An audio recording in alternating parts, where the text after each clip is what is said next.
नमस्कार मित्रांनो, इंदोरीकर महाराजांच्या लेकीचं लग्नाची सध्या खूप चर्चा सुरू आहे. 3 मे रोजी ज्ञानेश्वरी आणि साहिल यांचं लग्न सोहळा मोठ्या थाटामाटात पार पडला. पण ह्या लग्नासोबत सगळ्यांना एक प्रश्न पडला आहे. ज्ञानेश्वरी आणि साहिल यांचे शिक्षण किती आहे? तर साहिल चिलेप याने गेल्या वर्षी इंजिनिअरिंगचं शिक्षण पूर्ण केलं आहे. तो सध्या स्वतःचा व्यवसायही सांभाळतो. आणि ज्ञानेश्वरीबद्दल बोलायचं झालं तर तिने MCDCSचं शिक्षण पूर्ण केलं आहे.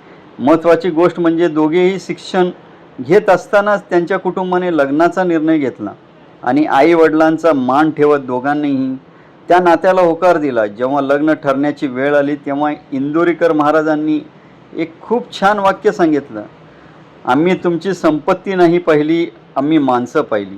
हे वाक्य आजही सगळ्यांच्या मनाला स्पर्श करून जात आहे. तर मित्रांनो, तुम्हाला ही माहिती कशी वाटली ते नक्की कमेंट करून सांगा आणि अशाच अपडेट्ससाठी चॅनलला फॉलो करायला विसरू नका.